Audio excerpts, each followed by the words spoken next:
Okay, Ramgopal Yadav ji. धन्यवाद श्रीमान। Please. मैं अभी माननीय चंदन मित्रा जी को सुन रहा था। उनकी बातों से ऐसा लग रहा था जैसे एफडीआई की कैप बढ़ने से 26% से 49% बढ़ने से बहुत ज़्यादा पेनिट्रेशन हो जाएगा, बड़े पैमाने पर रूरल और अर्बन इलाके में कवर हो जाएंगे लोग इंश्योरेंस से। सही स्थिति क्या है? जो फाइनेंस कमेटी थी उसने स्पष्ट रूप से ये कहा था, स्टैंडिंग कमेटी की, फाइनेंस की स्टैंडिंग कमेटी ने, कि इसको बढ़ाया न जाए, और जो उसने कहा उस सबको रिजेक्ट करते हुए ये बिल उसको बढ़ाने के लिए लाया गया। स्थिति क्या है कि 2007 में जो एफडीआई था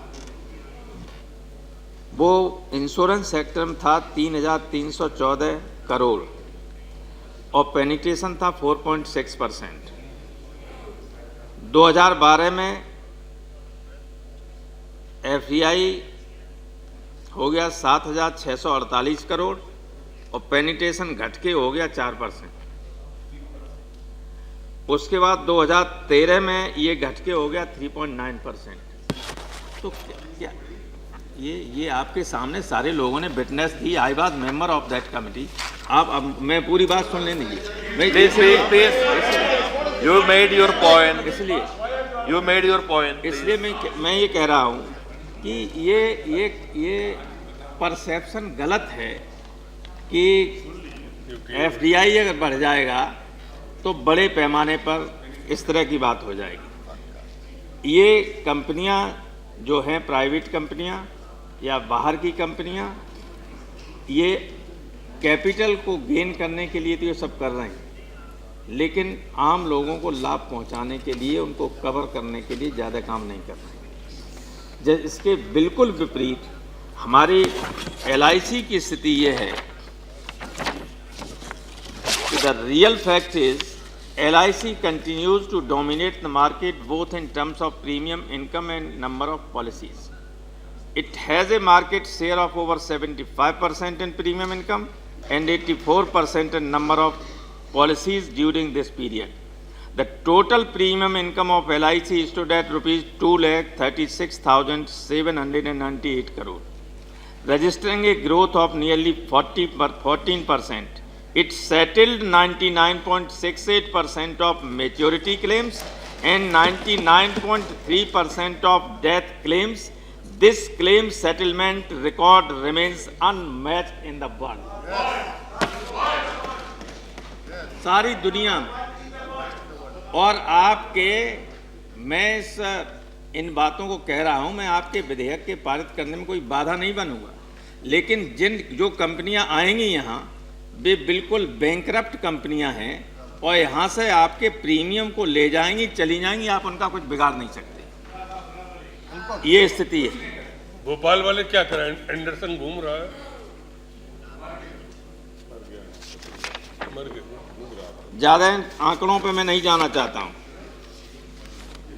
मैं ये सुझाव देना चाहता हूँ कि इस सेक्टर में या जो भी आप करें उसमें रूरल सेक्टर के लिए कुछ व्यवस्था करिए, फसल बीमा के लिए व्यवस्था कीजिए।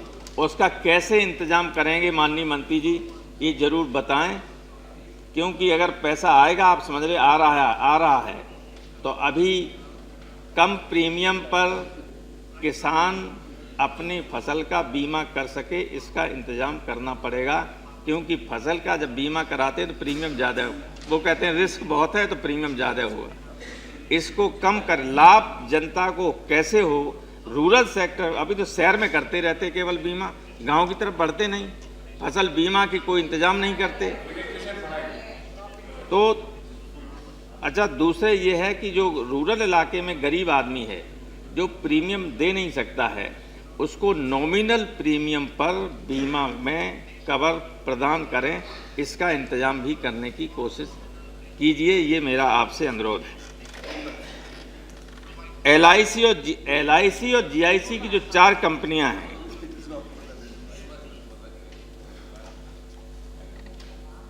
इनकी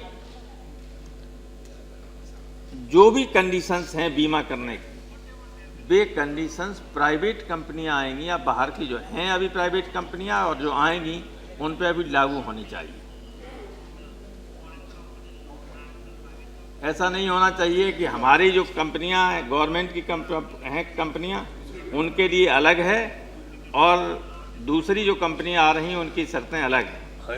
क्योंकि LIC जो है वो बहुत काम, और LIC जो हमारे काम आ रही, कल ही गडकरी साहब ने यहाँ कहा था कि हमने 40,000 करोड़ रुपया LIC से लेकर एक कंप्रोमाइज एक समझौता किया है सड़कों के निर्माण के लिए।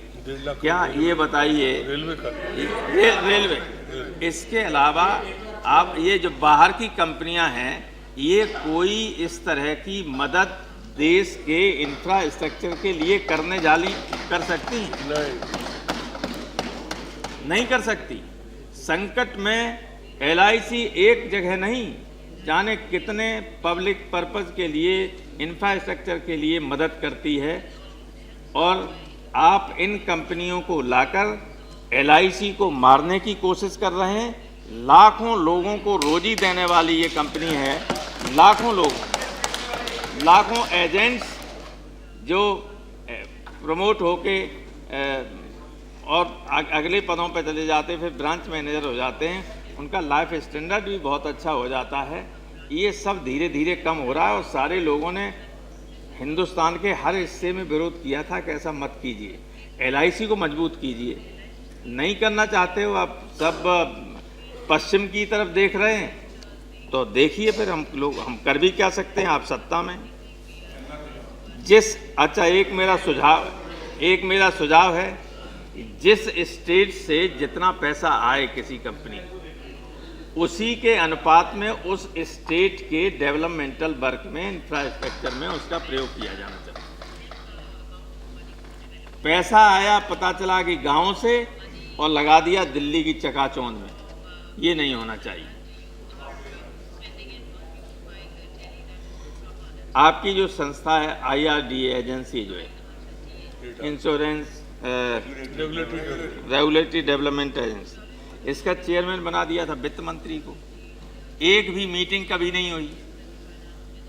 तो या तो इसको इफेक्टिव बनाइए या रिकॉन्स्टिट्यूट कीजिए और कुछ इस तरह की व्यवस्था कीजिए जिससे ये इस तरह की मॉनिटरिंग करती रहे कि ये जो कंपनियां हैं वो जन साधारण के हित के लिए ज़्यादा काम करें, न कि खुद के लाभ के लिए। और लाखों करोड़ रुपए कमा लेते हैं, क्योंकि कई जगह लोगों के मन में आशंकाएं हैं, मैं आपके सामने रखना चाहता हूं कि लोगों के मन में ये आशंका है कि ये कई कंपनियां ऐसी हैं जो दुनिया भर के दूसरे देशों में अपने देश में ही पैसा मार गई अपने लोगों के प्रीमियम का,